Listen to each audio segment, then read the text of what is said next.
అందరికి నమస్కారం. నేను శిరీష. ప్రస్తుతం మనతో పాటు ఉన్నారు ప్రముఖ ఆధ్యాత్మికవేత్త శ్రీ విద్యా ఉపాసకులు గీతా కుమార్ గారు. అమ్మతో మాట్లాడదాం. అమ్మ నమస్తే. అమ్మ నమస్తే అమ్మ. శ్రీమాత్రే నమః. అమ్మ, జనరల్ టాపిక్ ఇప్పుడు నేను అడిగేది నార్మల్ గా అందరికి ఉండే డౌట్సే. కామన్ గా ఎవరిని అడిగినా రాత్రి అయ్యింది మేము ఇది ఇవ్వము, ఇంట్లో నుంచి రాత్రి అయ్యింది ఇది చేయకూడదు, రాత్రి అయ్యింది సూది ఇవ్వం, దారం ఇవ్వమని. ముఖ్యంగా చూసుకుంటే చాలా మంది పెరుగు ఇవ్వరు, ఉప్పు ఇవ్వరు, నూనె అలాంటివి చేతికి అందివ్వరు. అసలు ముఖ్యంగా ఈ ఉప్పు ఎందుకు తీసుకోకూడదు అంటారు రాత్రి సమయంలో? ఇప్పుడు రాత్రి అత్యవసరం ఉంటుంది కొంతమందికి. పెరుగు కూడా కొంతమంది తినరు రాత్రి టైంలో, కొంతమంది తింటూనే నిద్రపోతారు. తినకపోతే వాళ్ళకి పెరుగు లేనిది లాస్ట్ ముద్ద దిగదు. సో అలాంటివి ఉంటుంటాయి కదా. సో ముఖ్యంగా ఇట్లాంటివి గుర్తుకొచ్చినప్పుడు కొన్నిసార్లు మేము కూడా రాత్రి పూట పెరుగు తెచ్చుకొని తినకూడదని తినకున్న రోజులు చాలా ఉన్నాయి. మరి ఇది ఒక అపోహ అంటారా, లేకపోతే దీనికి ఏదైనా కారణం ఉందంటారా? ఉప్పు విషయం మాట్లాడదాం మనం. ఫస్ట్ అయితే ఉప్పు అనేది ఎందుకు ఇవ్వరు అంటే, సూర్యుడు ఉన్నప్పుడు ఇస్తే దానికి ఒక మంచి శక్తి ఉంటుంది. పౌర్ణమి తర్వాత నుండి అమావాస్య వరకు ఉప్పుకి మంచి శక్తి ఉంటుంది. పౌర్ణమి నుంచి అమావాస్య వరకు అమావాస్యకి తగ్గుతూ వస్తుంది, ఉప్పుకు మంచి శక్తి ఉంటుంది. తర్వాత అమావాస్య అయిపోయిన తర్వాత పౌర్ణమి పెరుగుతూ వస్తుంది, అప్పుడు ఒక శక్తి ఉంటుంది. తగ్గినప్పుడు ఒక శక్తి ఉంటుంది, పెరిగినప్పుడు ఒక శక్తి ఉంటుంది. చంద్రకళ తగ్గినప్పుడు ఒక శక్తి ఉంటుంది, పెరిగినప్పుడు ఒక శక్తి ఉంటుంది. చెప్పాలంటే మనకి ఉప్పు ఎక్కడి నుండి తయారవుతుంది? సముద్రం నుండి తయారవుతుంది. అవునా కాదు? సముద్రం అంటే ఎవరు?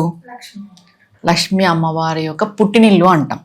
సముద్ర వసతి లక్ష్మి అంటాం, అమ్మవారి యొక్క పుట్టినిల్లు. ఉప్పుని ఎందుకు సాయంత్రం పూట ఇవ్వకూడదు అని అంటే, సూర్యుడు ఉన్నప్పుడు దానికి పాజిటివ్ ఎనర్జీ ఎక్కువ ఉంటుంది. మార్నింగ్ టైమ్స్లో సూర్యుడు అస్తమైన తర్వాత నెగిటివ్ ఎనర్జీ వస్తుంది. ఈ నెగిటివ్ ఎనర్జీ వచ్చినప్పుడు ఇవ్వడం వల్ల ఇచ్చిన వాళ్ళకి నష్టమే, తీసుకున్న వాళ్ళకి నష్టమే, ఇద్దరికి నష్టం. కాబట్టి సాయంత్రం పూట ఉప్పు ఇవ్వకూడదు అని చెప్పారు.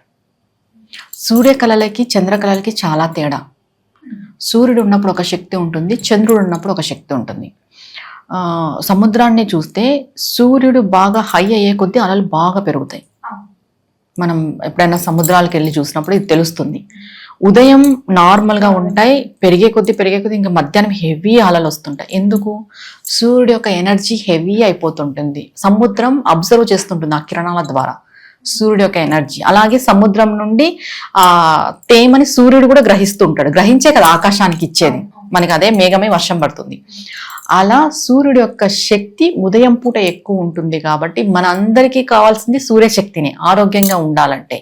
ఇది ఏమైపోతుంది ఇస్తే అని అంటే, నీకు కొంచెం అనారోగ్యం చేస్తుంది ఈ ఈవినింగ్ టైమ్స్ తీసుకోవడం వల్ల. ఉప్పుని స్పెసిఫిక్గా ఉప్పునే, ఇది ఉప్పుకే వర్తిస్తుంది ఈవినింగ్ టైమ్స్ తీసుకోవడం వల్ల. ఇంకా పాలు పెరుగు మీరన్నట్టుగా అనంటే, పూర్వం ఏమంటే అయిపోతే మళ్ళీ ఆ రాత్రుల్లో దొరకదు. అప్పుడు ఒక్కొక్క ఊరికి కొన్నే ఇల్లులు ఉండేటివి.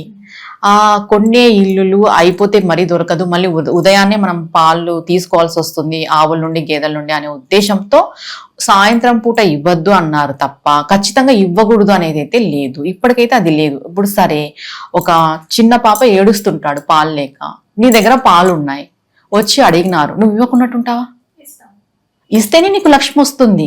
లేదు నా ఇంట్లో లక్ష్మి వెళ్ళిపోతుంది ఈ పాలల్లోను ఈ పెరుగులోను అనుకుని నువ్వు ఉంటే, ఆ పక్క ఆ పాప ఆకలితో ఏడుస్తున్నప్పుడు ఆ పాపం నీకు రాదు, నువ్వు పెట్టుకోనియకపోతే. అవునా కదా? కొంచెం థింక్ చేయాల్సిన విషయం ఏంటంటే, అత్యవసర పరిస్థితుల్లో అప్పట్లో ఏవి మనకు అందుబాటులో లేవు కాబట్టి ఇది చెప్పారు, సాయంత్రం పూట ఇవ్వకూడదు. ఇంకా రాత్రి ఎక్కడ పోయి తెచ్చుకుంటారు? ఈ రాత్రి ఎటు పోయి తెచ్చుకోలేరు కాబట్టి సాయంత్రం పూట ఇవ్వకూడదు అని వచ్చింది తప్ప ఖచ్చితంగా సాయంత్రం పూట ఇవ్వకూడదా అంటే అలా ఏం లేదు. ఇప్పుడు చాలా మందికి చాలా నీడు ఉంటుంది. ఇప్పుడు పాలతో చాలా మందికి నీడు ఉంటుంది. నీ దగ్గర పాలు ఉన్నాయి, వాళ్ళ అవసరాన్ని నువ్వు తీరిస్తే లక్ష్మీదేవి నీకు ఆటోమేటిక్గా కటాక్షిస్తుంది. ఒకరికి సహాయం చేసిన వాళ్ళు అవుతాం, ఒకరి ఆకలి తీర్చిన వాళ్ళు అవుతాం. అంతే తప్ప నేను ఇప్పుడు పాలు ఇస్తే మా ఇంట్లో లక్ష్మి వెళ్ళిపోతుంది, పెరుగిస్తే లక్ష్మి వెళ్ళిపోతుంది అంటే ఎలా వెళ్ళిపోతుంది? ఇప్పుడు సరే, ఒక వ్యక్తి కడుపు నొప్పి వచ్చి ఉంటుంది, ఆ వ్యక్తి మజ్జిగ తాగాలి, మీ ఇంట్లో ఉంది, నువ్వు ఇస్తే ఆ వ్యక్తి మజ్జిగ తాగి రిలాక్స్ అవుతాడు, నువ్వు రిలీఫ్ చేసిన వ్యక్తి అవుతావు. లేదు ఆ వ్యక్తి ఏమైనా కానీ నేను ఇవ్వను, మా ఇంట్లో లక్ష్మీదేవి వెళ్తుందంటే ఇది మూర్ఖత్వం అంటారు. దీని నుండి మనం బయటికి రావాలి. ఉప్పు మాత్రమే తీసుకోకూడదు అని చెప్తారు. ఉప్పుకి నైట్ అయితే నెగిటివ్ ఎనర్జీ వస్తుంది కాబట్టి దాన్ని తీసుకోకూడదు అంటారు. పాలు పెరుగు ఇవన్నీ ఇవ్వచ్చు, ఇవ్వకూడదు అనేది ఏం లేదు. పూర్వం అంటూ పరిస్థితులు వేరు కాబట్టి అప్పటి వాళ్ళు తగ్గట్టు అప్పుడు అలా చెప్పారు. ఇప్పుడేమన్నీ మనకి రాత్రులు బావులు అన్ని అవైలబిలిటీలో ఉన్నాయి. అవునా కాదా? అత్యవసర పరిస్థితుల్లో మన ఇంటికి ఎవరైనా వస్తే మనం ఖచ్చితంగా సహాయం చేయాలి. లేదు నేను చెయ్యను, మా ఇంట్లో లక్ష్మి వెళ్ళిపోతుంది అంటే అప్పుడు వెళ్ళిపోతుంది ఖచ్చితంగా లక్ష్మి, మనం సహాయం చేయనప్పుడు. అమ్మ ముఖ్యంగా ఇప్పుడు మనం ఉప్పు గురించి మాట్లాడుతున్నాం కాబట్టి చాలా మంది ఉప్పు మంగళవారం కొంటే బాగుంటుంది, శుక్రవారం కొంటే బాగుంటుంది, లక్ష్మీ అమ్మవారు మన ఇంటికి వస్తారు అని అనుకుంటుంటారు. అది ఎంతవరకు నిజమంటారు? లక్ష్మీ అమ్మవారు వస్తారు అంటే మనం ఇందాకే చెప్పుకున్నాం, ఆమె సముద్రం నుండి వచ్చింది, ఉప్పు కూడా సముద్రం నుండే వచ్చింది కాబట్టి ఇంటికి లక్ష్మి వస్తుంది అని మనం అనుకుంటాం. ఎందుకంటే ఆమె సముద్రం నుండి వచ్చింది, ఉప్పు కూడా సముద్రం నుండి వచ్చింది. లక్ష్మీదేవికి ప్రత్యేకంగా మనం ఉప్పుని తీసుకుంటాం కాబట్టి మంగళ శుక్రవారాలలో తీసుకుంటే లక్ష్మీదేవి వస్తుంది అంటే మిగతా వారాలలో తీసుకుంటే రాదనేం కాదు, వస్తుంది మిగతా వారాలలో తీసుకుంటే. ఇప్పుడు ఎలా అయిపోయిందంటే ఇంక నేను ఇంతకు ముందు చెప్పినట్టు దేవుడిని స్థాయి దింపకూడదు అన్నట్టు లక్ష్మీదేవిని కూడా ఉప్పు ఘాటుకే తీసుకొని రాకూడదు. ఉప్పు అనేది ఆమె దగ్గర నుండి, అంటే ఆమె సముద్రంలో నుండి పుట్టింది, ఆ సముద్రం నుండి ఉప్పు పుట్టింది కాబట్టి లక్ష్మికి ప్రతీకగా మనం చూసుకుంటాం ఏదైనా కూడా.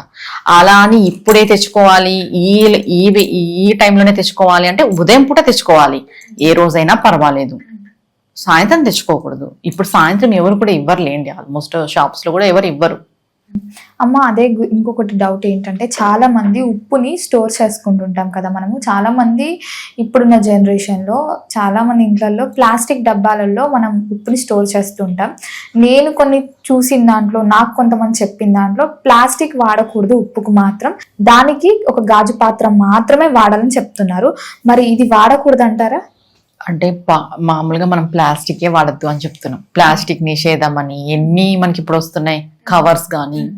ఈ ప్లాస్టిక్ అనేది ఏమైపోతుంది అంటే ఇప్పుడు ఉప్పులో అది లవణం సంబంధించింది, దాంట్లో ఒక కెమికల్ రియాక్ట్ ఉంటుంది ఉప్పులో, మనం లవణము అంటాం దాన్ని. ఈ ప్లాస్టిక్ ఏం చేస్తుంది అంటే దానిని ఇది చేసుకోలేదు, అబ్జర్వ్ చేసుకోలేదు. పోనీ ఉప్పుగా ఉన్ని లేదు, దీంట్లో ఒక కెమికల్ ఉంటుంది ప్లాస్టిక్ లో. ఈ ప్లాస్టిక్ లో ఉన్న కెమికల్, ఈ ఉప్పులో ఉన్న కెమికల్ రెండు రియాక్షన్ చెంది అది ఇంకోలాగా మారిపోతుంది, హెల్త్ ఇష్యూ వస్తుంది అనే దాంతో చెప్పారు ఇది. ఈ గాజులో వేయడం వల్ల ఉప్పుకి ఉన్న శక్తి ఉప్పుకి అలానే ఉంటది. బాగా చూడండి, ప్లాస్టిక్ లో వేసిన దానికి తడి తక్కువ ఉంటుంది, కొంచెం గాజులో పెట్టిన ఉప్పుకి తడి ఉంటది మనం అబ్జర్వ్ చేస్తే. దానివల్ల చెప్తారు దాంట్లో పెట్టమని. ఇప్పుడు మామూలుగా చూసుకుంటే మనం ప్లాస్టిక్ నిషేధం పైన మనం మాట్లాడుతూనే ఉన్నాం, ప్లాస్టిక్ యూజ్ చేయకూడదు, మంచిది కాదు, కలుషితం అని. ఇంకా అందుకే ప్లాస్టిక్ లో పూర్వం లేదు కదా మా ప్లాస్టిక్, ఎక్కడుంది చెప్పు? మన పూర్వకాలంలో ఏదైనా అక్కడి నుండి వచ్చిన సాంప్రదాయమే, మనం కొత్తగా ఇప్పుడు మాట్లాడుతున్నది కాదు, క్రియేట్ చేసింది అంతకన్నా కాదు. పూర్వం ఏదైతే చెప్పినారో, ఏదైతే వాడినారో ఇప్పుడు మనం దాన్నే వాడమంటున్నాం, దాన్నే ఫాలో కామంటున్నాం. కొంచెం చేంజెస్ వచ్చినాయి, పరిస్థితులు చేంజెస్ వచ్చినాయి, జనాలు మారినారు, కాలం మారింది కాబట్టి ఈ కాలం తగ్గట్టుగా అవి ఫాలో అవుతూ వాటిని మనకు అనుకూలంగా ఫాలో చేసుకుంటున్నాం అంతే తప్ప మనం ఏం కొత్తగా సృష్టించింది అయితే కాదు. అమ్మ ముఖ్యంగా మరి చీపురికి నిజంగా ఒక దిక్కుల్నే పెట్టాలా? కొంతమంది ఇష్టం ఉన్నట్టు పడేయొద్దు, నించోబెట్టాలి, లేదు కొంతమంది నించోబెట్టొద్దు, పడుకోబెట్టాలి. నిజంగా అంత ప్రాధాన్యత ఉందంటారా చీపురికి? చీపురికి ఎందుకు అంత ప్రాధాన్యత అంటే మన ఇంట్లో చెత్తనంతా ఊడ్చివేస్తుంది. ఎందుకు లక్ష్మీదేవి అన్నారు అని అంటే అలక్ష్మిని తీసేస్తుంది. అలక్ష్మిని తీసేయడం ద్వారా చీపుర్ని లక్ష్మీదేవిగా భావిస్తున్నాం. అంటే ఏదైతే మనకి నెగిటివ్ పోతుందో ఆ నెగిటివ్ ని ఏదైతే తీసేస్తుందో అది మనకి పాజిటివ్ గానే కనిపిస్తుంది, అంతే కదా. ఇప్పుడు చీపురు ఏం చేస్తుంది? నీ ఇంట్లో చెత్తనంతా ఊడ్చేస్తుంది, మనం దాంతోనే ఊడుస్తున్నాం. నీ ఇంటిని శుభ్రం చేస్తుంది, నీ ఇంటిని క్రిమి కీటకాలు లేకోకున్నట్టు, సూక్ష్మజీవులు లేకోకున్నట్టు చేస్తుంది. అలాంటప్పుడు అది నీకు మంచిగా చేస్తుంది కాబట్టి మనం దాన్ని దైవ స్వరూపంగా చూస్తున్నాం. ఎక్కడ పడితే అక్కడ పెట్టకూడదు అని అంటే దాంతో మనం చెత్తనంతా ఊడ్చేసింటాం. ఆ క్రిమి కీటకాలు, కొంచెం ఫంగస్ వచ్చేటివి దానికంతా వ్యాపించి ఉంటాయి. ఎందుకు ఎక్కడ పడితే అక్కడ పెట్టకూడదు అన్నారు? దాన్ని తెచ్చి హాల్లో పెట్టుకుంటే మళ్ళీ హాల్ అంతా అది స్ప్రెడ్ అవ్వదు, ఫంగస్ కానీ బ్యాక్టీరియా ఇన్ఫెక్షన్ కానీ. అలానే నువ్వు తీసుకుపోయి వన్ రూమ్ లో పెట్టుకుంటే మనం తినేదానిపైన అంతా చిన్న చిన్న మనకు కనిపించని సూక్ష్మజీవులు ఎన్నో ఉన్నాయి, అవంతా స్ప్రెడ్ అవుతాయి. అలా స్ప్రెడ్ కాకోకున్నట్టు ఉండాలి అనే దాన్ని ఒక మూలన పెట్టాలి అని చెప్పడం జరిగింది. ఎందుకంటే అది చెత్తను తీసేస్తుంది, అది చెత్త అంతా మనం తీసేసిన మళ్ళీ తెచ్చి మనం హాల్ మధ్యలో పెట్టుకోలేం కదా, అందుకు ఒక మూలన పెట్టాలి. అమ్మ ముఖ్యంగా ఇప్పుడు మనము ఉప్పు గురించి మాట్లాడుకున్నా, లక్ష్మీ అమ్మవారి గురించే మాట్లాడుకున్నాం. ఒక చీపురు గురించి మాట్లాడుకున్నా, లక్ష్మీ అమ్మవారి గురించే మాట్లాడుకున్నాం. ఇంకొక చిన్న ప్రశ్న ఏంటంటే, నార్మల్గా గుడ్లగూబ అనేది లక్ష్మీ అమ్మవారి వాహనం అని అంటుంటారు. అదే గుడ్లగూబ ఒక ఇంటి మీద వచ్చి వాలితే ఆ ఇంటికి కీడు, ఆ ఇంట్లో మంచి జరగదు, ఏదో జరగబోతుంది అని దానికి ఒక సంకేతం మనకిస్తుంది అని అంటుంటారు. ఇది ఒక ఆధ్యాత్మిక పరంగా నమ్మొచ్చు అంటారా, లేకపోతే అసలు ఏంటంటారు దీనికి? గుడ్లగూబ అయితే లక్ష్మీ అమ్మవారి వాహనమే, వాస్తవం ఇది. గుడ్లగూబ వచ్చి ఇంటి పైన వాలితే కీడు జరగదు. గుడ్లగూబని మనం ఎప్పుడైతే డిస్టర్బ్ చేస్తామో, మన వల్ల అది ఇబ్బంది పడుతుందో అప్పుడు కీడు జరుగుతుంది. అది వచ్చి వాడడం వల్ల కీడు అనేది సంభవిస్తున్నది, అది అబద్ధం. ఎందుకంటే లక్ష్మీ అమ్మవారిగా మనము భావించినప్పుడు కొంతమంది గుడ్లగూబ దర్శనం, కొంతమందికి జరుగుతుంది. గుడ్లగూబ యొక్క దర్శనం జరిగినప్పుడు వాళ్ళకి లక్ష్మీ కటాక్షం కలుగుతుంది. మళ్ళీ ఇంటి పైన వచ్చి వాళ్తే కీడు ఎందుకు జరుగుతుంది? చెప్పాలి అంటే ఉజ్జయినిలో దీపావళికి అమ్మవారి యొక్క హోమం జరిపిస్తారు. ఉజ్జయినిలో మొత్తం ఆల్మోస్ట్ ఈ మార్వాడీస్ అంతా అక్కడే ఉంటారు. అప్పుడు ఖచ్చితంగా 3:30 ఆ మధ్యలో దీపావళి రోజు గుడ్లగూబ వచ్చి అక్కడ వాళ్తుంది అంటారు.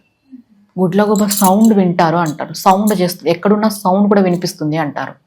మళ్ళీ ఇప్పుడు వినిపించకూడదు అంటారు. ఇప్పుడున్న జనరేషన్లో ఊళ్ళో చూసుకుంటే దాన్ని చూడొద్దు, దాని సౌండ్ మనం వినొద్దు. అది ఎక్కువ నైట్ టైమ్స్లో వస్తుంది కాబట్టి పొద్దునంతా దాని కళ్ళు కనిపించి రాదు, రాత్రి టైంలో మాత్రమే వస్తుంది అని రీసెంట్గా నేను కొంతమంది చెప్పినప్పుడు విన్నాను. లక్ష్మీ అమ్మవారు గుడ్లగూబ కాబట్టి అట్లాంటి విగ్రహం మనము ఫోటో అంటే మన పూజ మందిరంలో కూడా పెట్టుకోవచ్చు అని అన్నారు. మరి అదెంతవరకు నిజం? ఇప్పుడు అమ్మవారి యొక్క వాహనం అయినప్పుడు మనం ఇంట్లో పెట్టుకోవచ్చు, తప్పు లేదు.